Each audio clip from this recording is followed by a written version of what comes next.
Good evening, everyone, and welcome to the Tuscaloosa Historic Preservation Commission hearing. Today is February the 8th, 2023, and the time is 5:03 p.m. My name is Jordan Morris, and I am the Vice Chair of Tuscaloosa's Historic Preservation Commission, and I would like to invite the members of the commission to introduce themselves, beginning at my right. Hello, I'm Matthew. There you go. As you can tell, I'm the newest commission member. So my name is Matthew McCool. Mary Harmon Young. Francine Wasden. Sally Davis.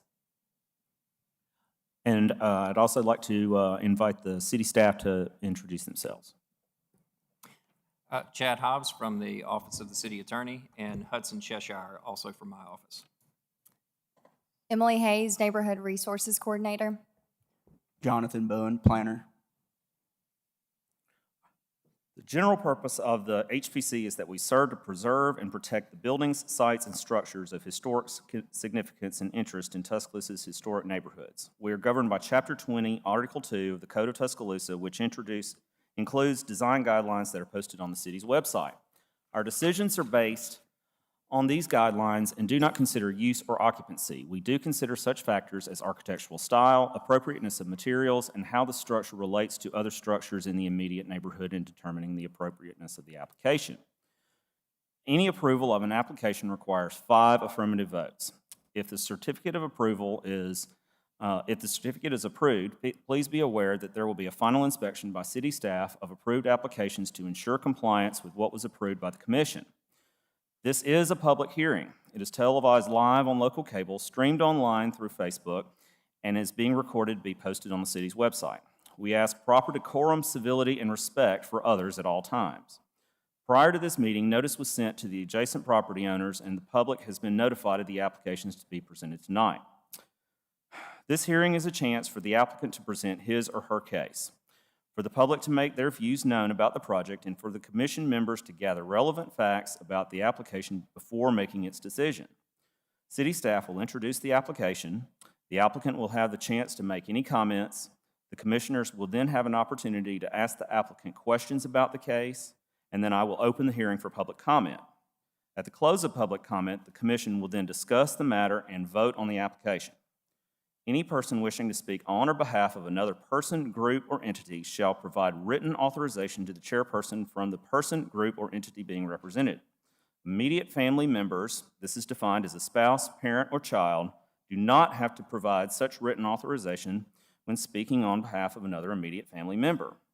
We remind applicants to please leave the signs in the yard, as staff will be out in the next couple of days to pick them up. The commission has been provided with a copy of the meeting minutes for April, May, June, and July of 2022 prior to this hearing. Do I hear a motion to waive the reading of these minutes? Motion to approve.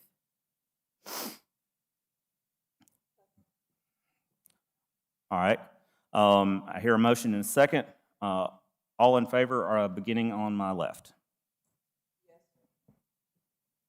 Yes. Okay. Yes. Yes. Yes. All right, motion approved. And that was for waiving the reading of the minutes. Do I have a motion to approve the minutes? Yes. Motion to approve. Second. Second. All right. All in favor, beginning on my right, please. Yes. Yes. Yes. Yes. I would like to ask the staff if proper notification has been provided for each of the agenda items. Yes, it has. Okay. All right, so we will move on to our first case, which is HBC-01-23, Madison Bentley. All right. Good afternoon, Commission. The first case is HPC 123. TC Fenton, Madison Bentley petitions for a certificate of appropriateness. This is for a front yard fence on the property at 3 Pinehurst, in the Pinehurst Historic District, Council District 4. So here we have the location of that property as well as an aerial view. Here's the primary structure view from the street. Here we have those adjacent northern, eastern, and southern properties. The proposal is for the construction of a 5-foot front yard fence. This is along the 17th Avenue portion of the property. So again, here's the view. This is from the front. This is a site plan of that proposed fence. Here's a view from the rear or from the 17th Avenue side of the property. The fence is going to be located just behind those bushes you see here.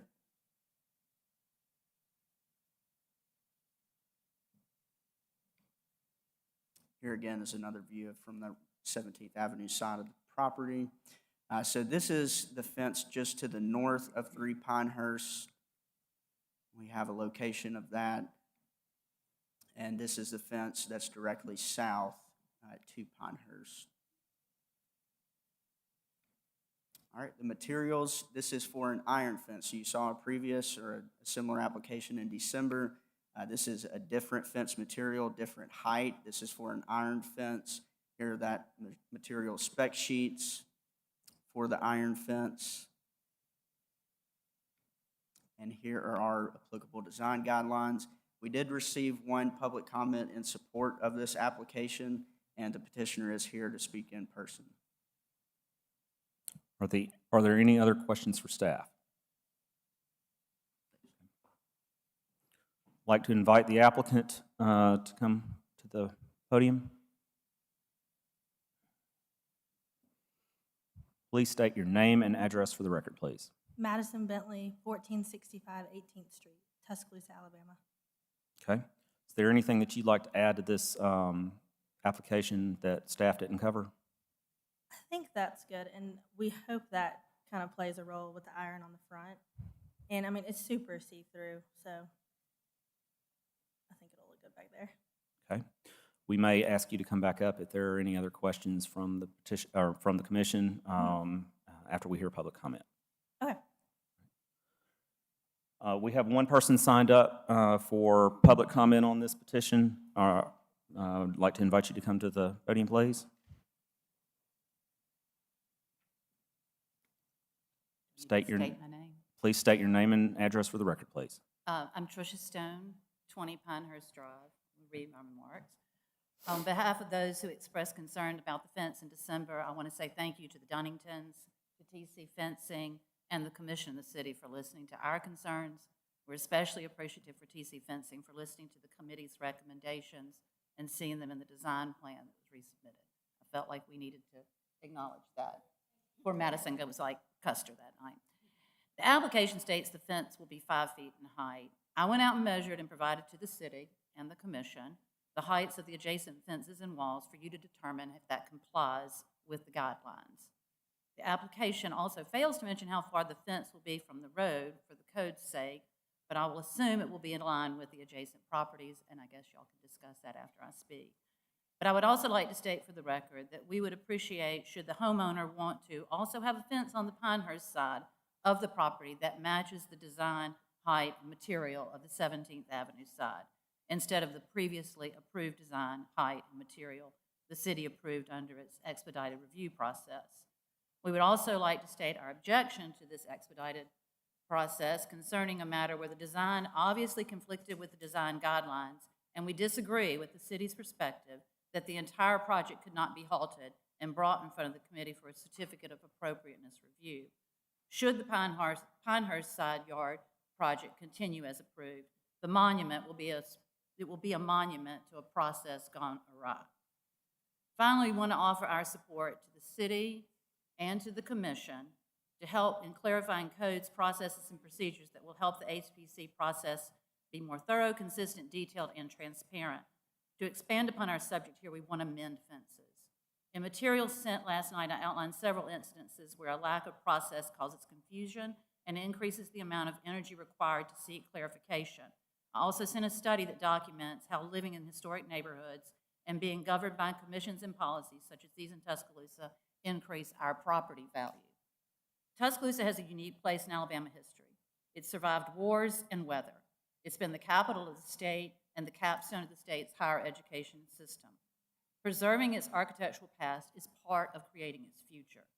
As the city has grown and welcomed many people from out of state through the doors of the university and the gates of Bryant-Denny Stadium, we all have an obligation to ensure how our new neighbors understand how we value our historic position and what that entails in terms of following guidelines, codes, and appreciation for the wonderful Southern hospitality we'd like to extend. We hope the city and the commission will accept our offer to create a task force to review codes, processes, and procedures to ensure that we're all working together as a team and enhancing Tuscaloosa's profile as a place to live, work, stay, or play, and protecting the investment for those of us who have invested in living in downtown historic properties. Thank you. Thank you, Ms. Stone.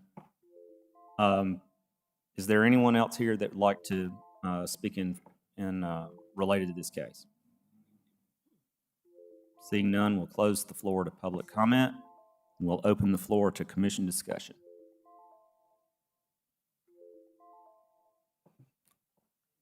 I especially appreciate the comment, Ms. Stone, about mending fences.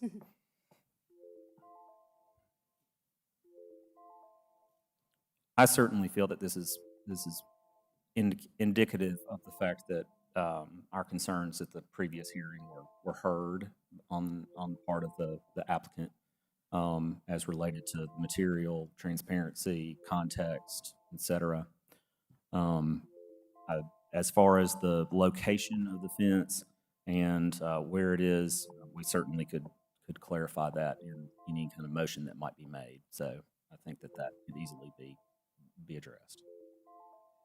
I have one question. I am unclear from what was in the materials offered to us and even seeing them again now.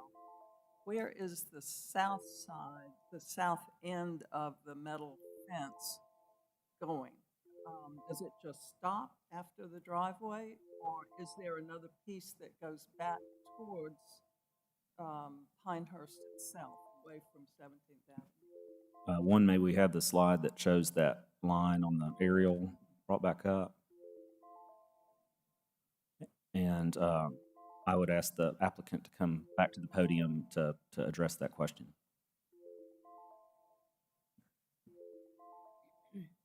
Yes, it would go all the way from the white detached garage. I think it's about 60 feet all the way to where you see it turn, and then it turns back towards the tree line. Okay. Do we have the street view on that side that shows where that would occur? And also, it's about like 20 feet in, so that when you do pull in the driveway, you're not blocking 17th. Okay.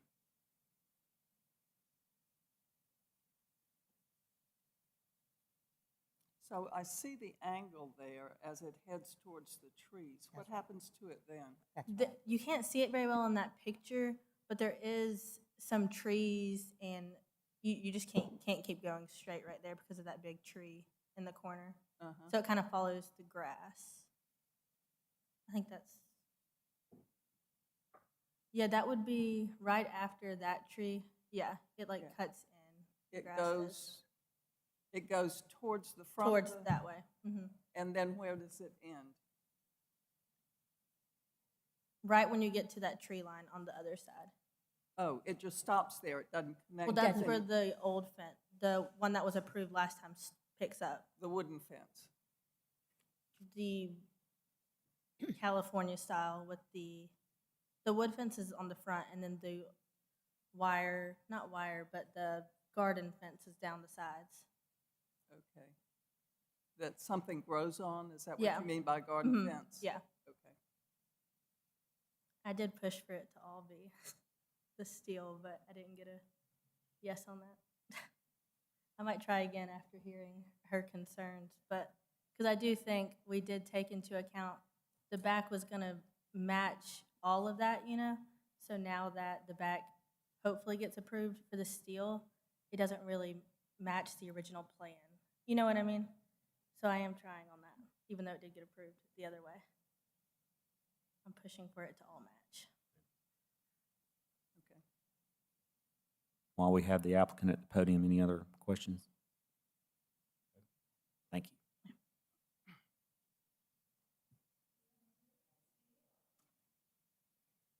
Iron. Iron. Any other questions, comments? Motions? I guess I do have a question. I want to know where we stand with changing what's already been approved. Is that going to come back before us? Do we know, or we've approved it? It's going to stand approved where it is, right? In terms of, are you The asking wood. about are you asking about The the part one was- that was approved that she's talking about, I would love for it to all match, but what happens with that, or does that? It is, and like we talked about back at the December meeting, the design guidelines do delegate authority to staff to make certain approvals by expedited review. And there Right. is not a process in the design guidelines for an expedited review approval to be brought back to the Okay. commission for a second review. Okay. Okay. This is also a touch out of order. My apologies. In having been vice chair for 2 years, I haven't actually had to preside over a meeting because our chairperson is so religious in her attendance. We do have one email in support, public comment related to this. So wanted to state that for the record. Okay, I'd like to make a motion, we approve the application as presented. Second. Hear an application in a second. We'll go ahead and vote then, beginning on my right, please. Yeah, I vote to approve. Yes. Yes, Yes. Yes. motion is approved. If there's anything that changes related to this, particularly as to any of these comments with the adjacent construction, please let city staff know, and they can advise you related to that. Thank you. Moving on to the next case. Matt and Radika Delaire petition for certificate of I'll let you do this, Jonathan.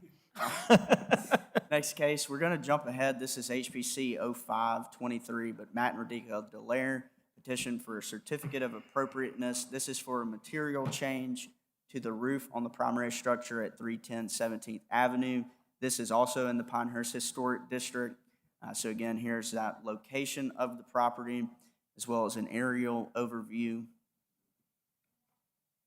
This is the image of the primary structure as viewed from the street.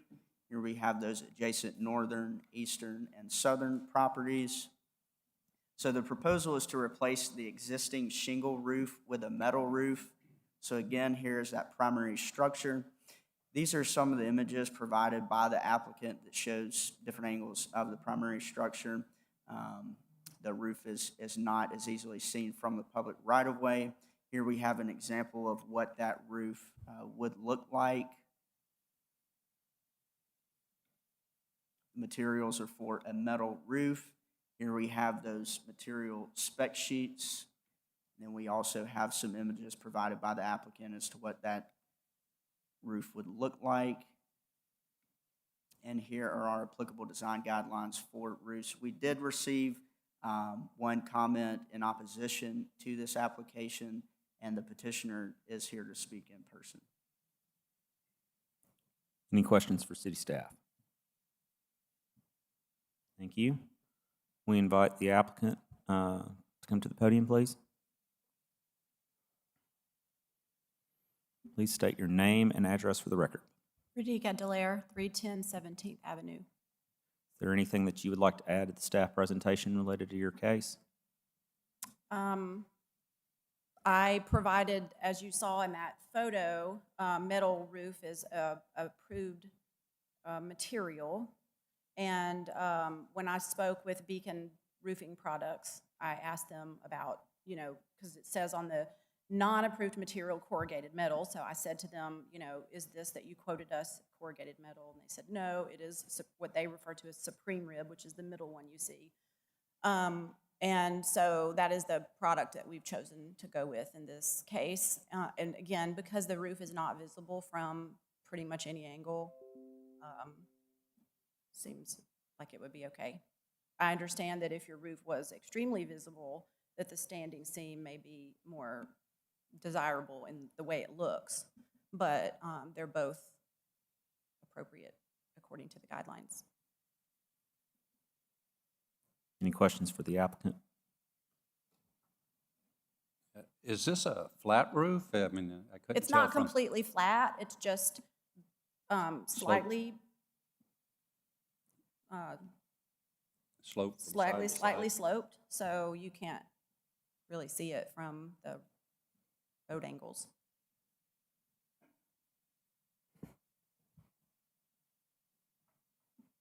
All right. Anything else? Also, let state for the record that Dr. Nelson has joined the meeting. All right. We may call you back up in a Okay, moment. thank you. We have received one email in opposition. Is there anyone here to speak in support of or opposition to this case? Yes, sir.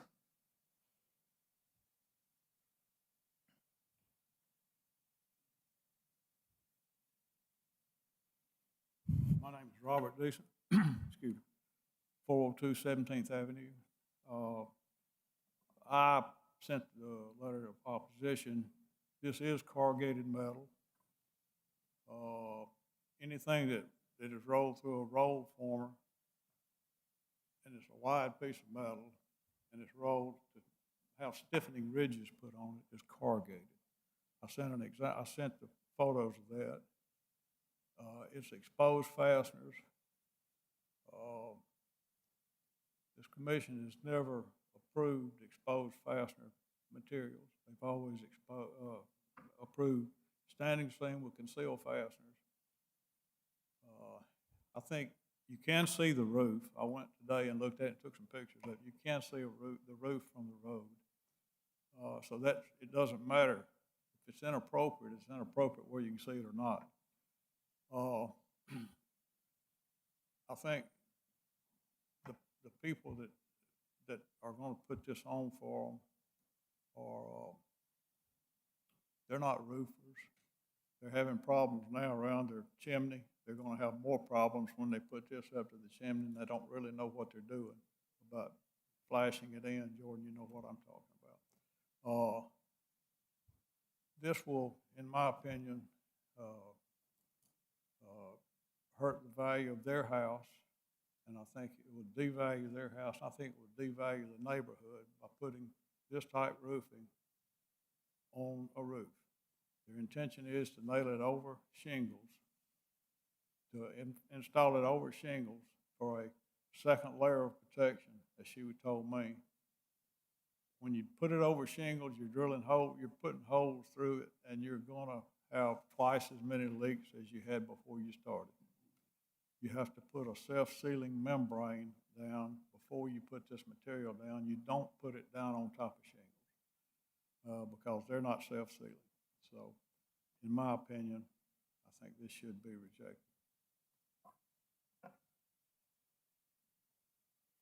Is there anyone else here that wishes to speak on this case? Yes, sir. My name is David Dallaire. I'm also at 310 17th Avenue. I'm Radhika's wife, husband, basically. So the metal roof that we're putting, we're following the guidelines that were provided by our roofing. He's a general contractor, and he has a roofing contractor that's going to be doing this work. We have a similar roof on other properties. It's been there 15 years, and it has absolutely no problems. There are other houses. We're actually matching this. I think if you saw from the aerial view, we're actually matching it to other detached properties in the rear there, so that it would look unified. And there are other houses in the historic district on 3rd Street, and actually I think all of them are on 3rd Street, kind of in a row there, that have this exact same material, that are also under the historic district's protection and guidelines. So that's all I have. Thank you. Anyone else? All right, we'll close the floor to public comment and open the floor to commission discussion related to this. I know we've been down the road with roofs many times on many different structures, and we've seen these types of materials before. I think the most important thing to me is appropriate style, gauge color fastening system. So taking into account the style of the house and everything is what's really important. A lot of times when we've looked at these types of roof materials, it goes with that very rustic, almost farm style, similar to the house on 11th Street over there, close to the Realtor's office that Chase brought. Those types of styles. So there's definitely a precedent where we have approved some things like this, but it was always taking that context into account.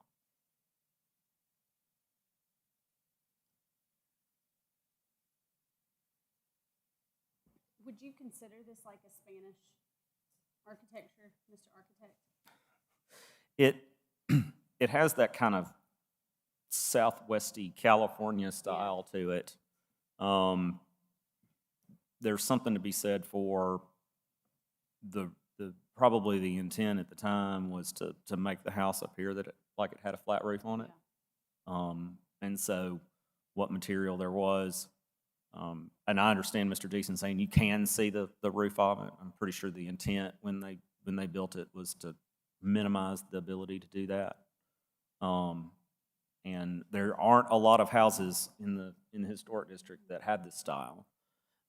So we don't have a lot of precedent to say we've got this Southwest style and we've got this type of roof on it, and that's what we haven't approved in the past. So my position would be that if you can see it from anywhere, we need to take into account what would be appropriate on a house of this style and what wouldn't be.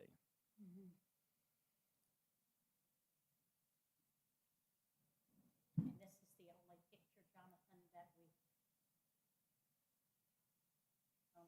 Or do we have like a Google Street View? Yeah, these.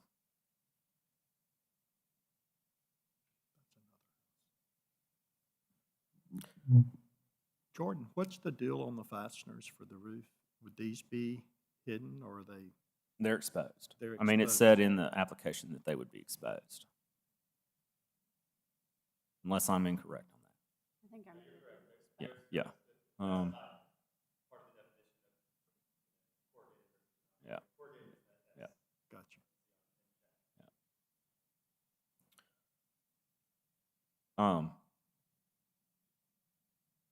I certainly wouldn't want to take Mr. Deason to task on roofing nomenclature.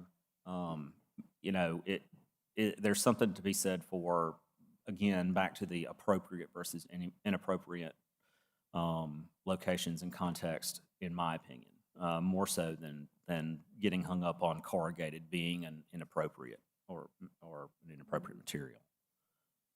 So I think we're more in that left column as to what is and isn't. So I'm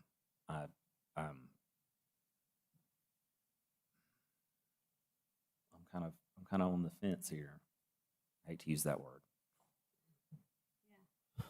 It does look like you can see more of the second story roof, Dr. Nelson, than you can, whether it's the porch roof or the main level. I mean, if we're going back with shingles, it would be what was already there, and so there wouldn't be a lot of discussion, in my opinion. It's going to a different material, and then you're getting into this very unique structure, and then what is and isn't appropriate for it. So that's kind of the quandary for me. Yeah.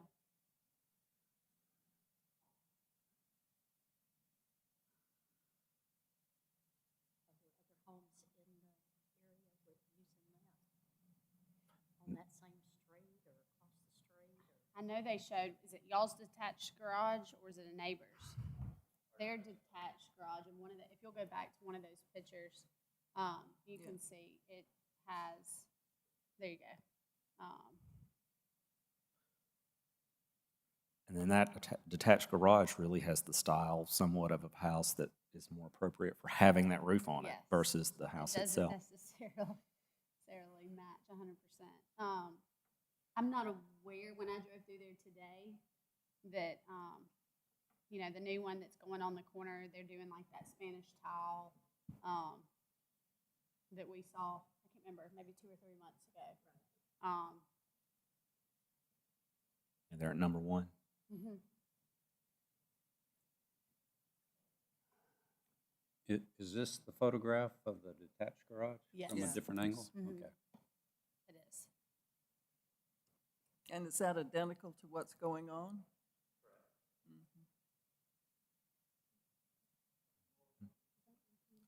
Yes, sir.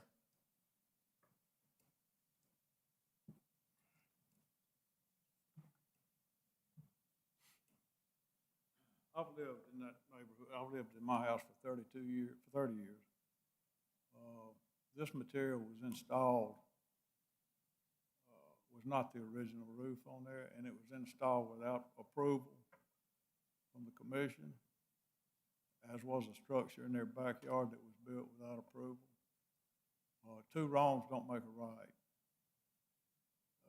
This is corrugated material. I've been in the roofing business 47 years. And that is corrugated material. And it says in the guidelines, it is inappropriate. I don't know what the question is.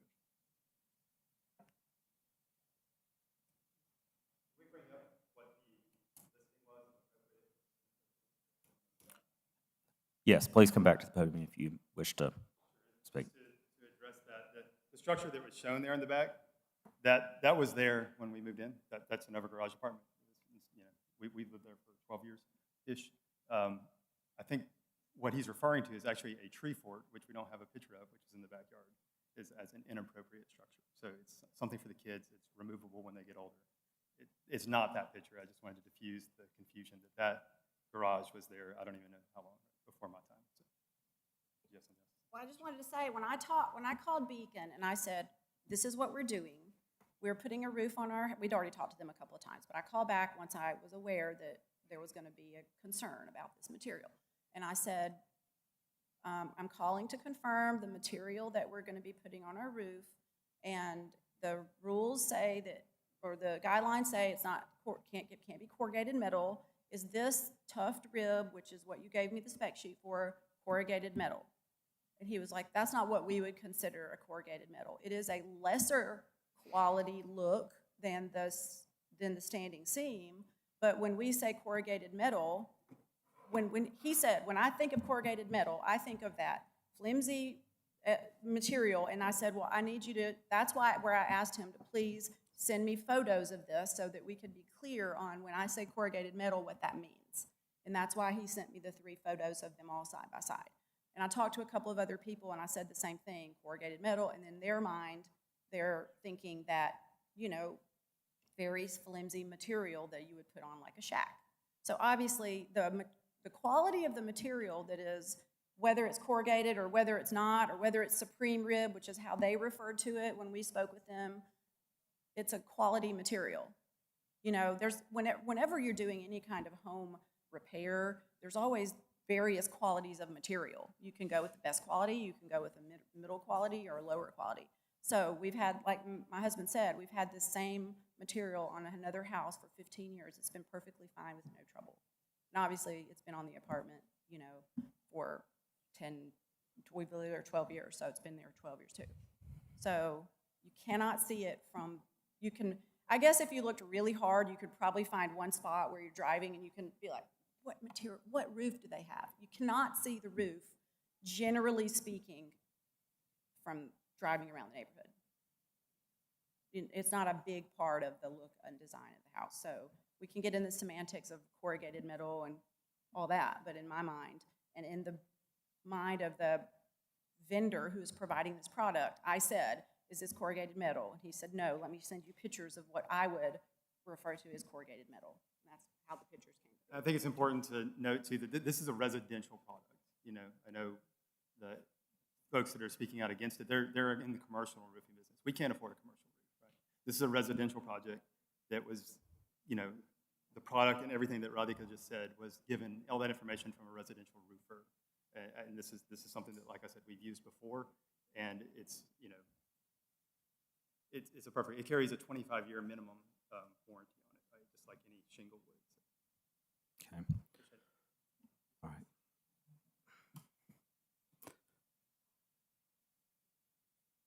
So taking all that into consideration,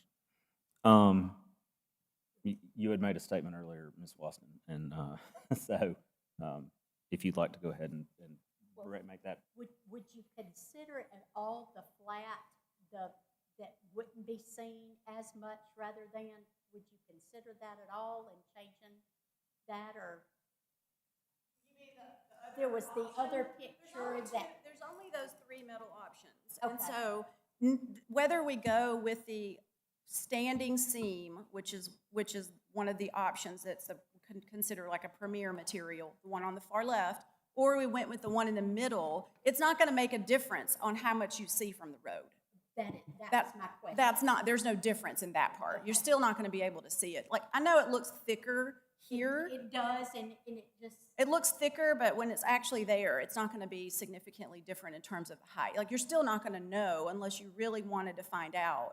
And when those two are on an actual house, which you can see, because I did send in multiple pictures of houses all around town that have this, all around historic districts, that have both of these roofs, you wouldn't really know. I mean, a roofer could probably know, oh, this is, obviously, I'm just learning about all this material too in the last month, right? So I've driven around these houses and they all look like a metal roof to me. They would look like that to you too, you know? So when these are on an actual roof, unless you're a roofer, if you're a normal person, you really cannot tell the difference between these two because they both have long, elongated sections and they both have raised sections. It's really more about the way that they're installed and, you know, the quality and the coloring and all those things can be different. So, and then of course the fasteners being exposed. So, but there's lots of houses in the historic district that have this, and you really, I didn't even realize at first that these were two different materials until it was pointed out. So it's not going to make a difference. You're still not going to be able to see the roof.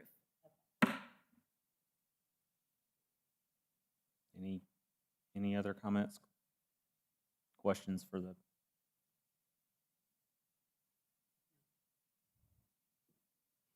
So at this point, we've got, you know, both positions related to visibility and material, and I mean, the reason that we're sitting here and we have to make these decisions is because there are gray areas in the guidelines about this. It's not black and white. So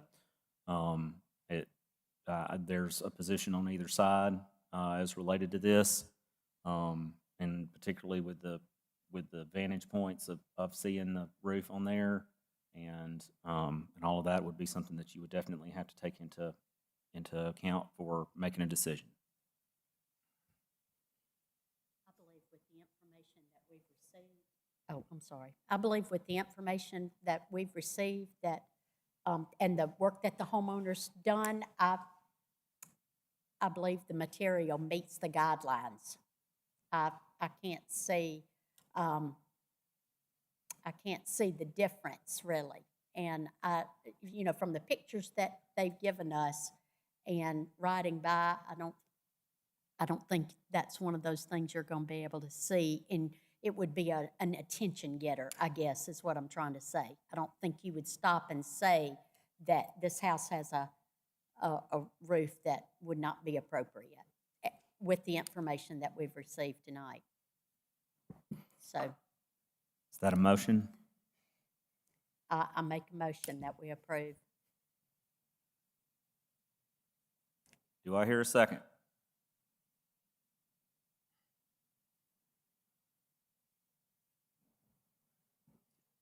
I'll second so that we can hear the vote. All right. All right. We have a motion and a second. With that, we'll go ahead and begin voting on my left. I would vote no about it. I think I have questions about the material and some stylistic questions as well. So I think we had to give a reason, and those would be mine. Material, Yes, sir, please. stylistic. Any no votes, please state a reason. I agree with Dr. Nelson, and I vote no. Yes. I'm very much in the middle on this. I feel that the appearance of this is something that I would have a lot of concerns about from a stylistic standpoint. The lack of visibility gives me gives me some feelings of it being okay. So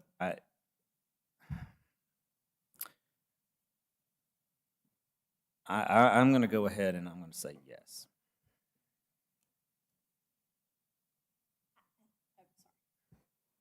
I think I'm probably pretty on the fence, like Jordan said. I have a hard time envisioning that this is the type of roof that was put on, when it was built. However, I think due to the lack of visibility from the road, that it's acceptable. So, yes. Yeah, I'm going to vote yes as well, for the same reason. I don't know all the nuances of the metal roofs and the history, but just from what's been presented tonight, I vote yes to approve. So because we failed to reach 5 affirmative votes, the motion fails. With that, the procedure is that they may present a different case or a substantially different material, and they would not have to come back or not have to wait to come back for 6 months. Yes, Mr. Bowen and the planning staff can correct me if I misstate this, but the rule is generally that the applicant cannot come back with the same application for 180 days or for 6 months, but can come back as soon as next month on a different application. So if they wanted to proceed with a different material, that could be heard by the commission next month. All right. All right, moving on.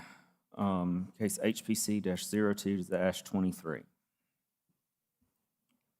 All right, we're going back to HPC 223. Bobby Tessney petitions for a certificate of appropriateness. This is for material change to windows and siding on the primary structure, and then also construct an addition at the rear of the primary structure at 2 Oakwood Court. This is in the Oakwood Court Historic District, Council District 4.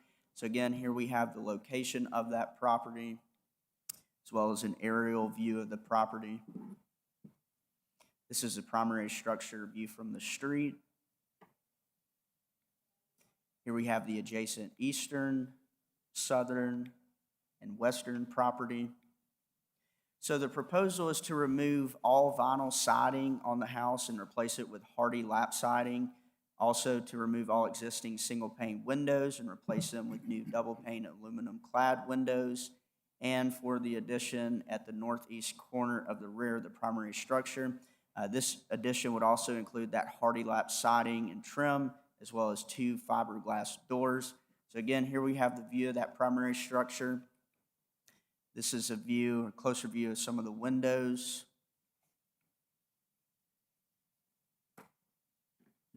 Here we have the other side of the house, all windows to be replaced.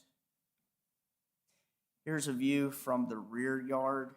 You can kind of see the addition is going in this section here. Essentially, they're filling out, as you can see right beside the door. Going to be filling out, extending that. Here's that proposed elevation. So they're essentially taking away the door that you see there, as well as the stairs.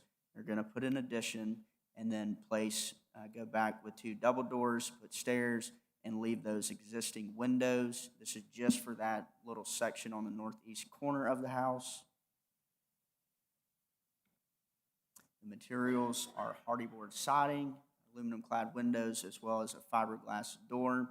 So again, here we have those spec sheets for the windows around the house.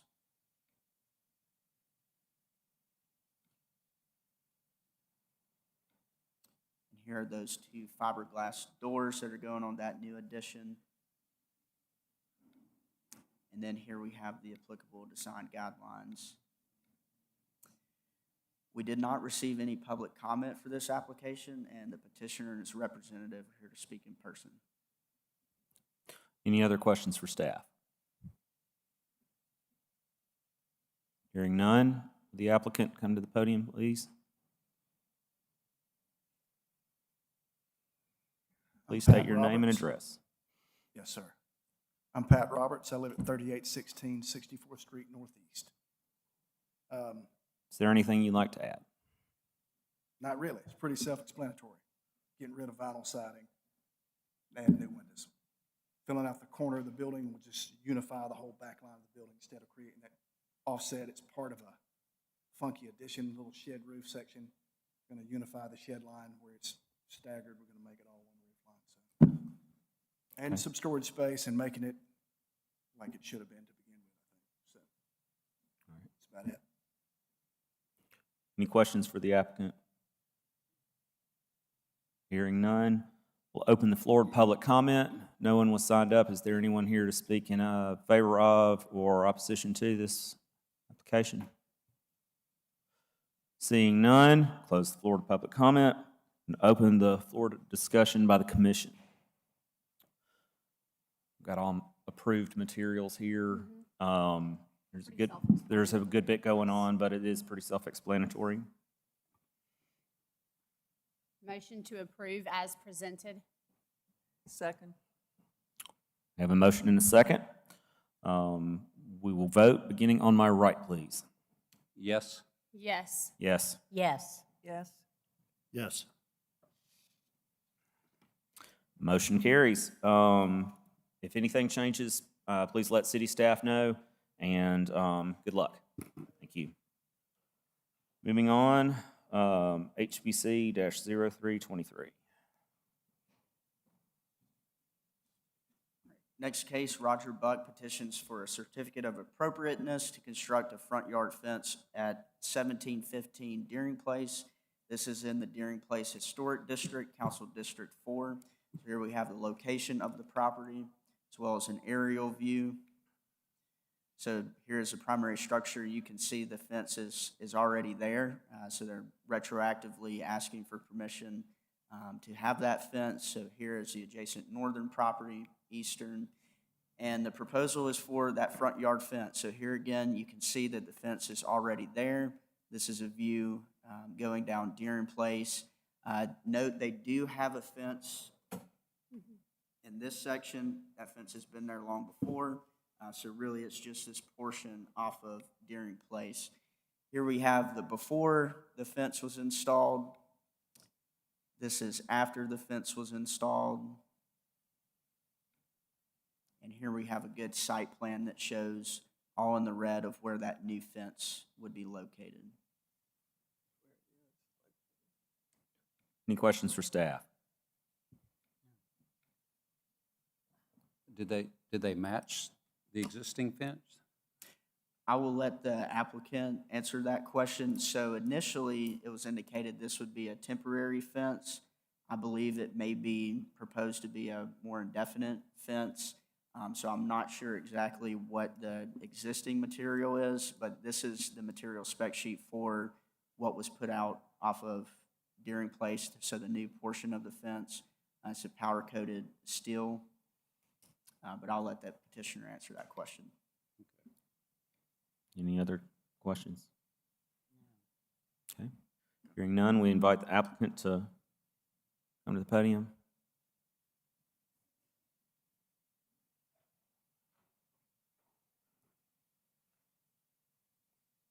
Yeah, I'm Roger Buck, and my permanent address is 64 Stadium Drive, Alexandria, Alabama.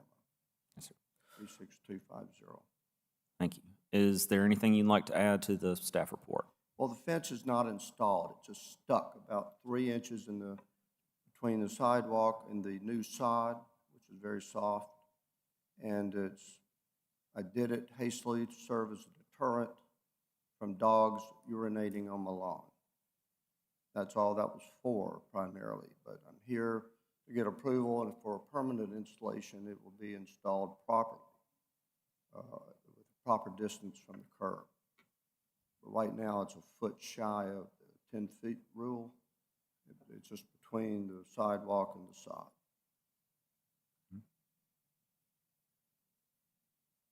Any questions for the applicant?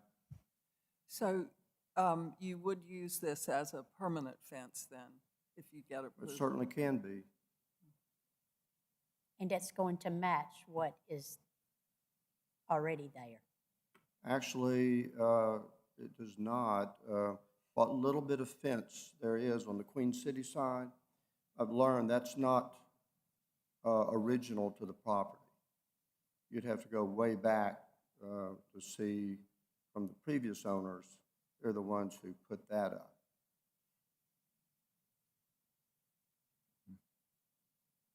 Any other questions? Oh, the material, it's powder-coated steel. All right. We may ask you to come back up. Say again? We may ask you to come back up and speak to us again.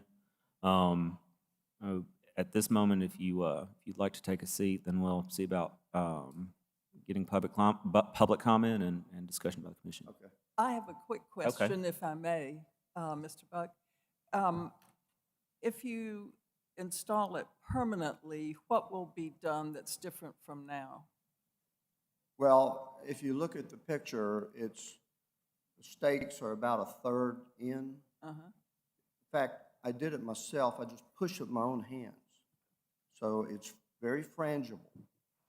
I mean, if you bumped up against it, it would probably just fall over.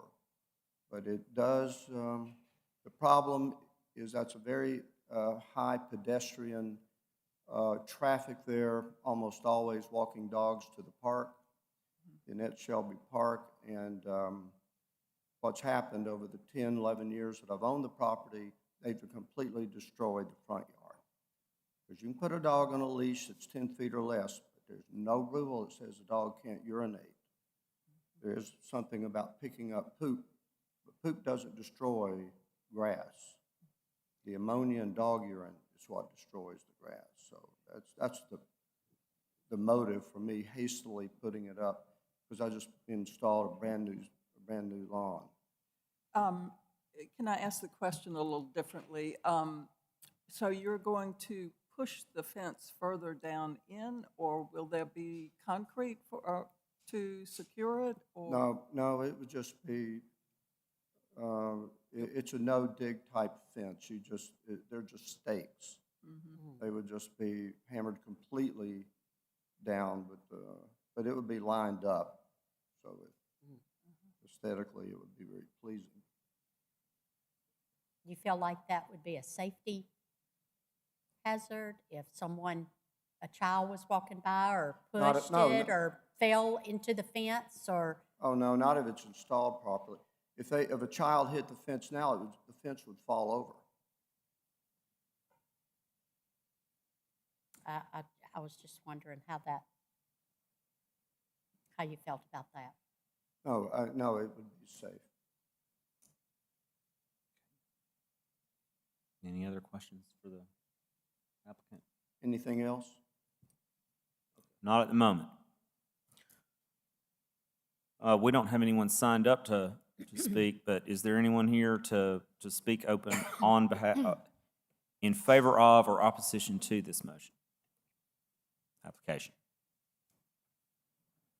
Seeing none, we'll close the floor to public comment and open the floor to discussion by the commission.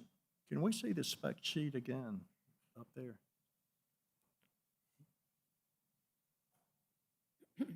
So the height is 29 inches and a half.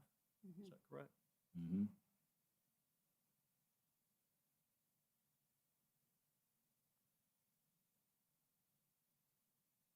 Do we have neighbors that have fences along that same route, and what did they use? And I'm not aware of other front yard fences in that vicinity. There are not any on Deering. Excuse No. me. Can we go back to the guidelines page related to materials, height, et cetera?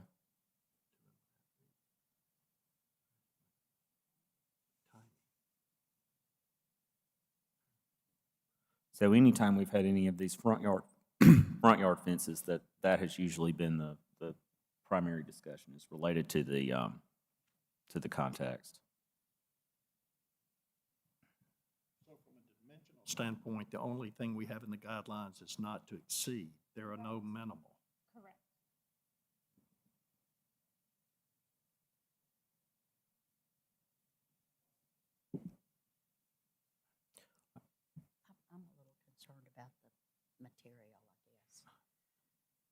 can we go back to the material sheet? Ms. Wonston had some comments about that.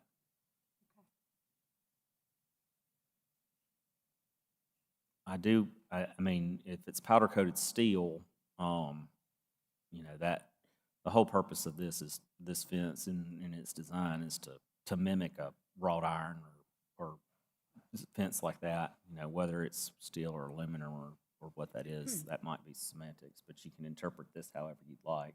Right.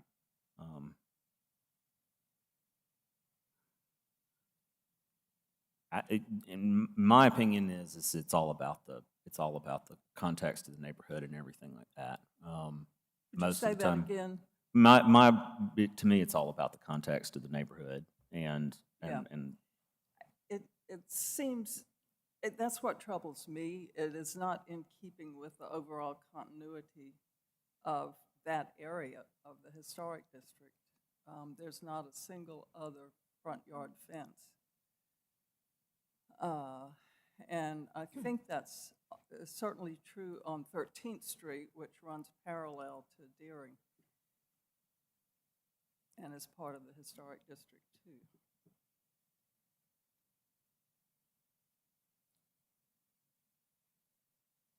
Though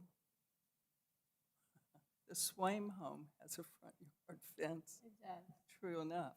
And it's Across. right across Queen City. And it Though does the have- scale of it is quite different. Yeah, and it does have the side fence existing, but it appears to be a different height. Yeah.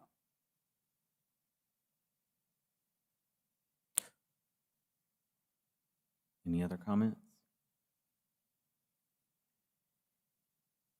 And we have this, the guidelines are fairly vague in relation to this specific condition, although it is, in my opinion, an unapproved material. That might be questionable for some of you. It's just, whenever we have to approve front yard fences, that's where this comes into play.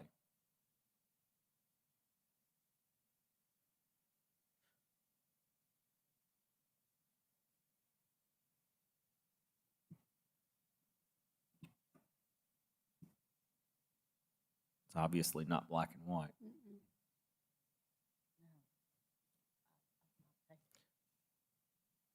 Can we get the Google Street View pulled up of Deering Place, please?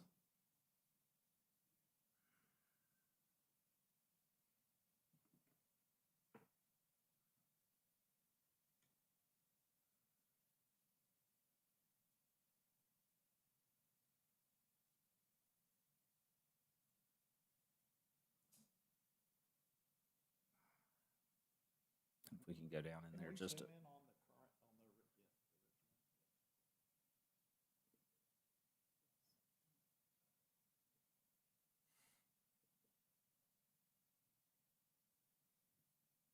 Do we know how tall this fence is? I'd say that base is probably 1.5 feet, so maybe 4 feet tall at the top of it. That's what it looks like to me too.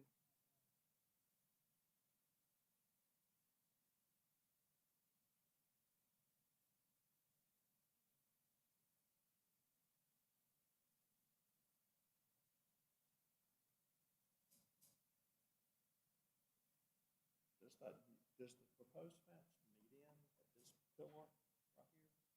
Or does it only start at the front? We would have to ask well, never mind, we have this. It does. Yeah, it does. And then there's a small section of new fence that meets that pillar to the plantings.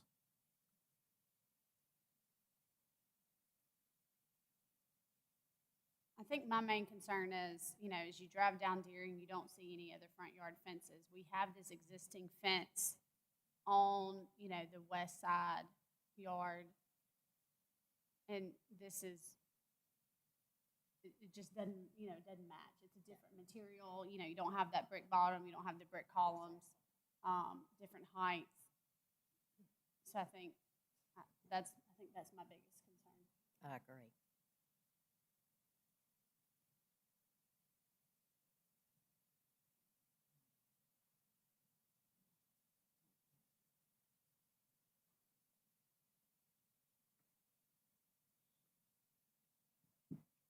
Anybody feel strongly enough to?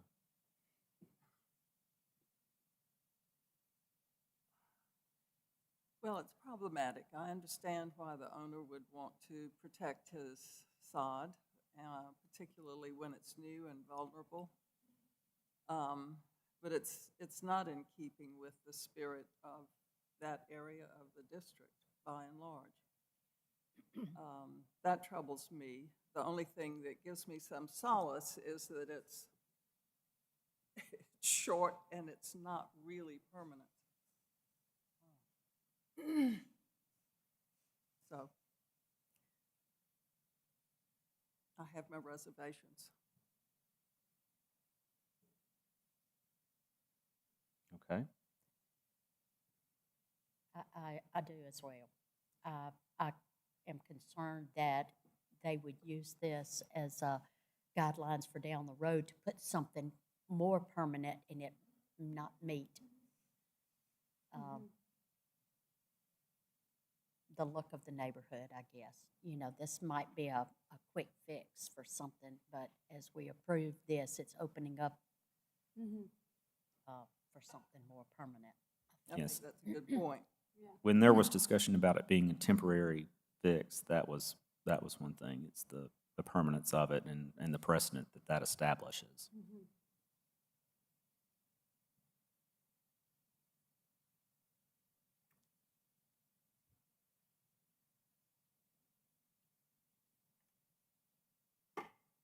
So would you like a motion?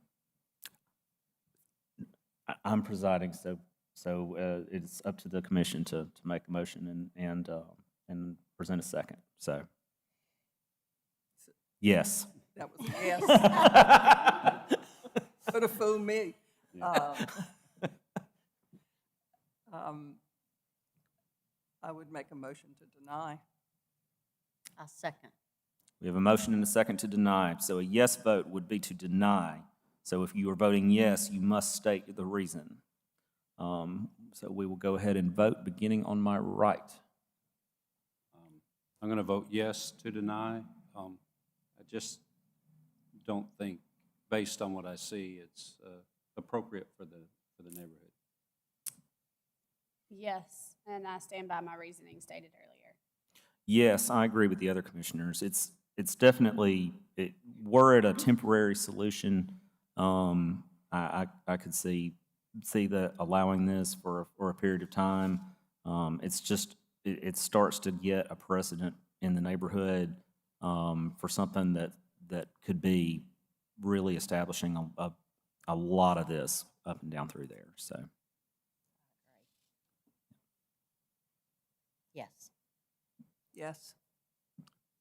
Yes, precedent. All right, the motion is, or the application is denied. As stated earlier, if there is a different, substantially different application, it may be presented to the commission, and it must be 180 days before the same application can be made. All right, moving forward, HPC 0423. All right, Mark Johnson petitions for a certificate of appropriateness for a material and design change to windows on the primary structure. This is at 1214 Oakwood Avenue in the Oakwood Court Historic District, Council District 4. So here we have the location of that property, as well as an aerial view. This is a primary structure viewed from the street. And here we have the adjacent southern property and the adjacent eastern property. So the proposal is to replace all current wood windows with weather shield aluminum clad wood windows. Again, here we have the primary structure. Those windows would be replaced. Here's some closer up images of those windows.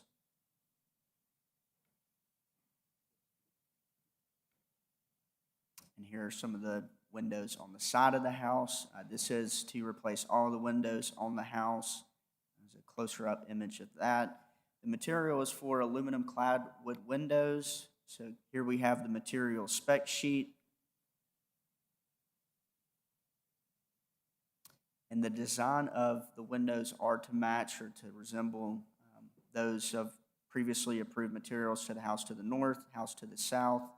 And here we have the rest of those spec sheets. So here are the applicable design guidelines for windows. We did not receive any public comment in support or opposition to this case, and the petitioner is here to speak in person. Any other questions for staff? And the light pattern will be the same?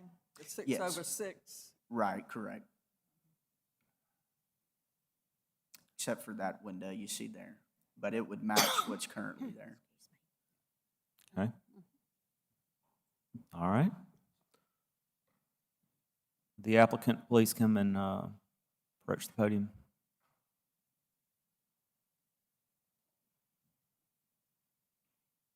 Please state your name and address for the record. Mark Johnson, 560 Founders Park. Is there anything you'd like to add to the application from the staff report? No, sir, not really. The windows, I think, are original to the house. They have lead paint on them. They don't operate. They don't work. And they're rotten in some spots, so. Okay. Any questions for the applicant? Seeing Right. none, we may ask you to come back up. Very good. Thank you. Thank you. As stated earlier, there was no public comment received. Is there anyone here to speak in favor of or opposition to? Seeing none, we'll close the floor to public comment and open the floor to discussion, motions, questions by the commission. I think I'm glad to see them replacing the windows, especially if they're rotten, and taking care of the property. It appears that they are the same window pattern in the application, so it meets the applicable design guidelines for that as well as materials. Is that a motion? Sure. Motion to approve. Second. All right, we have a motion and a second. We'll go ahead and vote, beginning on my left, please. Yes. Yes. Yes. Yes. Yes. Yes. All right. Application is approved. Good luck, sir. If anything changes, please let city staff know. Thank you. Next is case HPC 0623. Yes, HPC 623, Leslie Shue petitions for a certificate of appropriateness for an addition on the rear of the primary structure at 9 Country Club Circle. This is in Country Club Circle Historic District and Council District 1. So here we have the location of that property as well as an aerial view. Here we have an image of the primary structure from the street.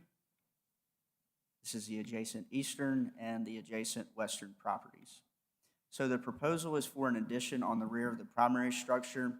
The roof will be made of architectural shingles. Siding will match the Harding Select Cedar Lab siding currently existing, and the windows will be composite wood matching the existing windows. So again, here we have a view of that primary structure. This is a view of the rear of the primary structure, and that addition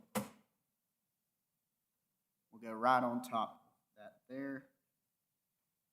So here we have those elevations, so you can see in the bottom left-hand corner, that addition sits on top of the currently the below the first story of the primary structure. You see the architectural shingles, the Hardy lap siding, as well as that composite wood window. On the bottom, they are going to keep that door there.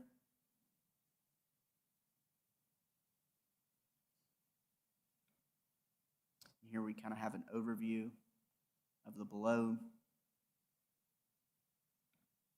So the materials are wood windows, Hardy lap siding, architectural shingles, and here are applicable design guidelines for windows and roofs. We did not receive any public comment for this application, and the petitioner is here to speak in person. Any questions for staff? All right. Would the applicant please come to the podium? Please state your name and address for the record. Leslie Glenn Shue, 9 Country Club Circle. Is there anything you'd like to add to the staff report? We're just going to follow the plans and the guidelines and hopefully make it look prettier than the current edition that's there, a little bit nicer. Are there any questions for the applicant? All right. We may ask you to come back up later, but we'll go ahead and open the floor to public comment. Is there anyone here in favor of or opposition to this application? Seeing none, we'll close the floor to public comment, open the floor to commission discussion, questions, motions. Jonathan, can you bring that picture back up of the addition?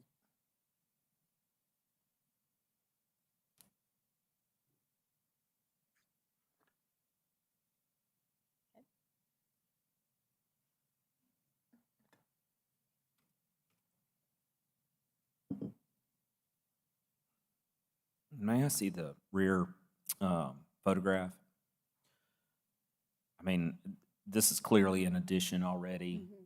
I mean, you can tell that even the siding on it doesn't match the siding on the upper portion. And we have all approved materials.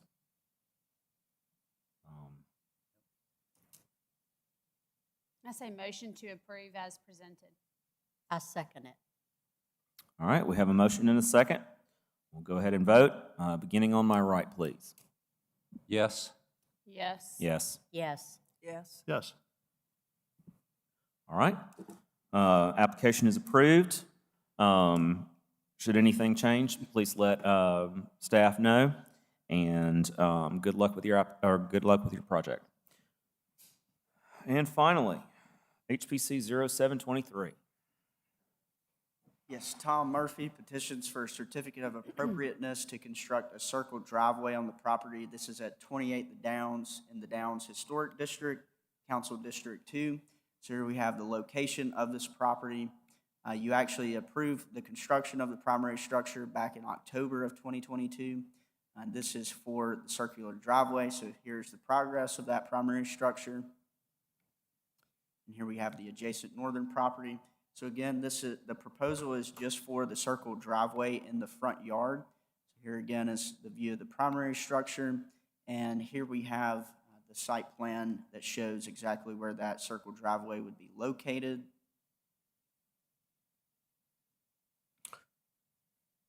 And here are the applicable design guidelines. We did receive one comment in support of and 2 comments in opposition to this application. The petitioner is here to speak in person. Any questions for staff?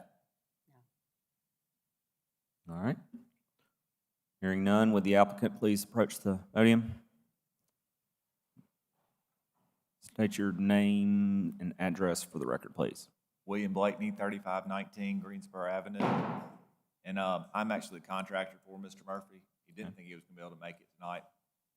Some flight issues, but was able to get here, so he is here.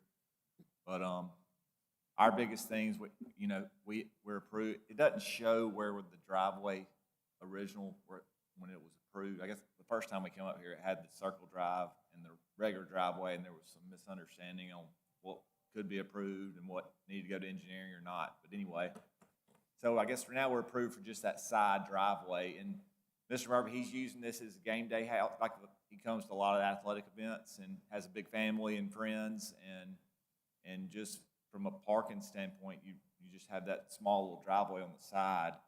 And I think the biggest concern with that with cars is any overflow or is out parking on that curve. Just as you can see, it's kind of a strange lot how it runs in the road turn. And so when you park on the curb right out there, I don't have a pointer, but right where that you see the downs, if they were to line up, it creates a bad blind spot. Yes. And we've noticed it with our subs and stuff working out there. When you pulling in from the bottom coming up, you basically have to come to a stop because all the cars are parked out on the curb now, and you just can't see anything coming there till you get out there in the middle. And so by getting those cars off a little bit and in the circle drive, it kind of frees the eyesight up. And I think it just looks better. The way you have to pull in that side, the driveway from the, on the side there, just the circle drive looks a lot better. I would think the neighborhood would be happy with it, but, you know, that's not the main issue, but, that's kind of where we are on it. I have a question. Is this going to be a concrete drive or? Concrete. Concrete? And my question is, how many cars or vehicles do you think could park there? Like I said, the owner's here, he can speak. You know, he's got 3 kids and grandkids and. No, forget that. Oh, Just how many are possible to be in parked the circle drive, there? Yeah. I would say you could get, comfortable 3 or 4. 4. Yeah, I'd agree with that. Me too. Normally, I space vehicles about 25 feet, you know, nose to nose, something like that for parking. But it just, and getting it up, if you had 3 or 4 on there, it gets to there and it's like I say, it is really dangerous. Hard to maybe explain to some, but if you see it in person, it blocks eyesight when they're out on the curb. Where's the location of the existing drive, or? It will be, you see where it says the downs in the, I can show you here, I brought. You can also mark on the, do we still have that capability? Where you can mark on it?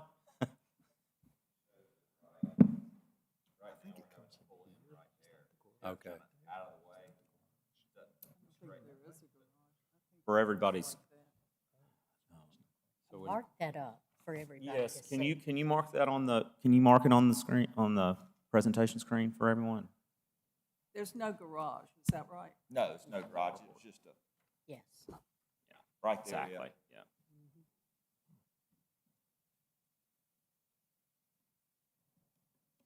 So it came before and the property, the house got approved, but not the 2 drives? Is that what happened, or a little history on this one? Yeah, I don't really know. It went back to the city, then we went for a variance, and it said, well, it doesn't need a variance. It's just, so we've been on like 3 or 4 There were some agendas. concerns from engineering, correct?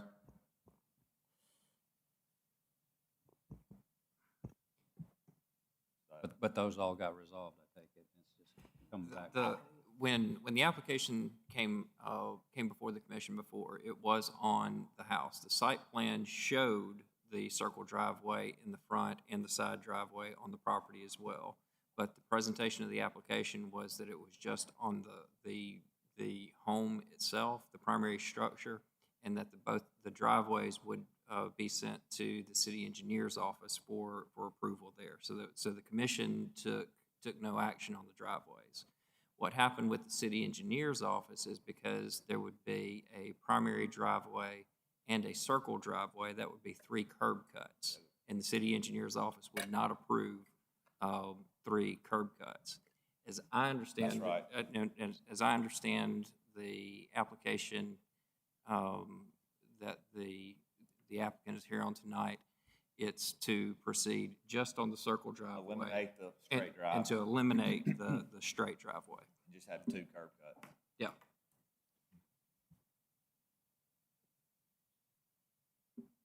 Any other questions for the applicant?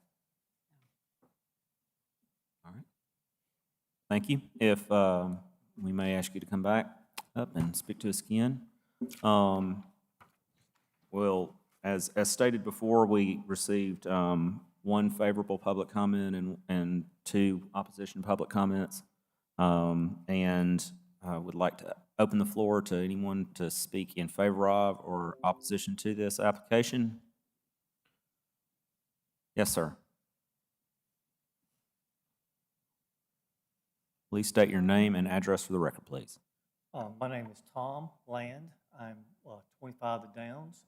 I'm also the neighborhood president. I'm glad y'all explained some of the concerns about the driveway, because our thought process was that we were told that making comment on the house and the driveway were separate. And so we didn't comment on the driveway, and I don't think anybody was opposed to the house in general, as far as the neighborhood goes. I can't speak for every homeowner. I can speak for most of the people around that area in that no one really wanted the circular driveway. They would rather it be like it usually is in the historic district, along the side next to number 27.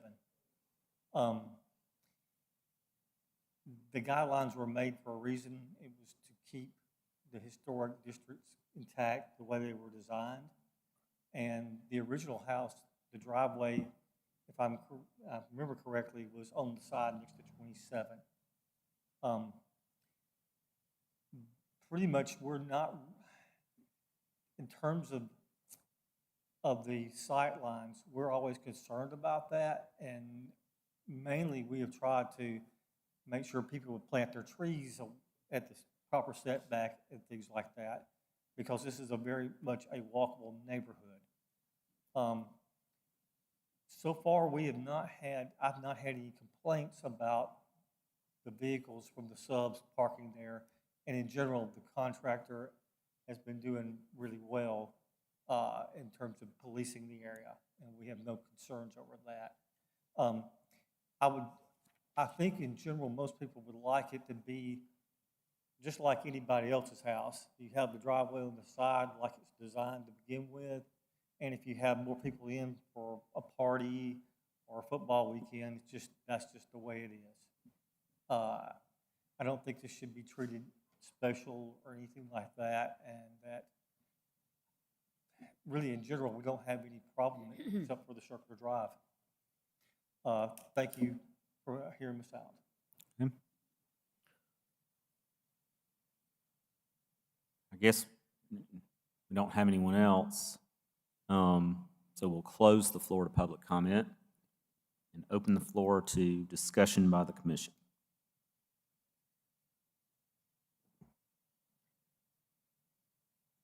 Could I see the guidelines again for drives?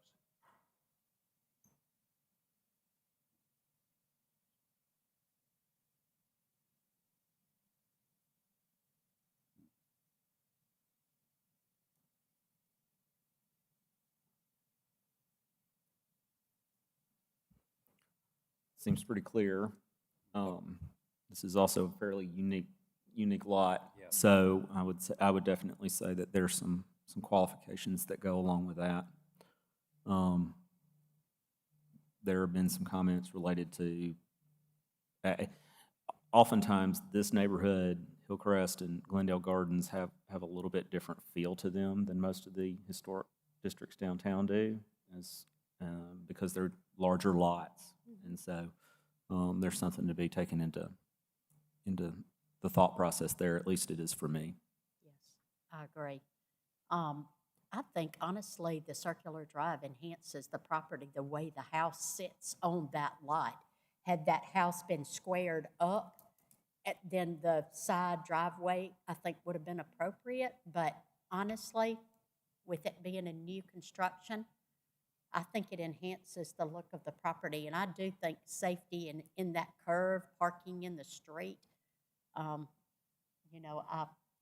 hate to see cars parked in the street anyway, but making that curve right there, I agree. I just think it's a unique lot.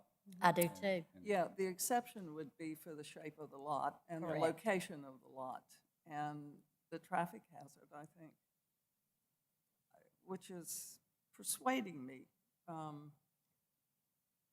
that it seems appropriate in this fairly unique situation. Yes. And I think deleting the other side drive, only having one, also tends to make me think it would be a good idea. I didn't like the idea of two driveways. I'm sorry. Go ahead. That's I'm always one who's very concerned about the precedent of our decisions and how that affects future cases. Anything, I mean, on paper, this application appears to kind of fly in the face of these guidelines. However, every case is unique, and we are here for a reason to consider all of the various things that are applicable for each one of the cases. And were this a smaller lot, if we were trying to put some sort of parking pad in the front yard or something like that, then I think it would be a different case for sure, or different circumstances. I agree. It's not showing any shrubbery or anything, but is there anything, it's gonna be grass on the other side Ms. of that Blakeney. driveway? Yeah, I mean, it's all sod and be shrubs in sod. the front. We'll put the little privacy barrier back there. There's a good privacy natural that's there up on the corner. Actually, that's where the driveway's going. We're gonna have to take out all those trees. So that's another thing I need to bring up. But all that brush, you can't really see it, but it sits on the property line. All that's coming out right there. If we were to do the driveway there. And we have a lot of natural stuff we didn't. When we did the house, we just went there and kind of scraped out just where the house went. Kind of kept everything we could. All the crepe myrtles and all that on the back. So we'll just put it back all sod up front and shrubbery along the house and keep all the existing. All right. Thank you. Motion to approve as presented, noting that the exception for this is because of the uniqueness of the lot as well as the curvature of the road. I'll second. We have a motion and a second. We'll go ahead and vote now. I guess beginning on my left? Yes. Yes. Yes. Yes. Yes. Yes. Okay. Application is approved. Let us know if there's anything different that changes with this, and good luck. And we covered minutes earlier, so anyway. Yes, that's correct. The only other business we have is that we've approved 17 expedited reviews since the previous HPC meeting, and that is all we have. Amen. Thank you. And at this point, we are adjourned. So what's the bottom line of this first one? What happened on the first one?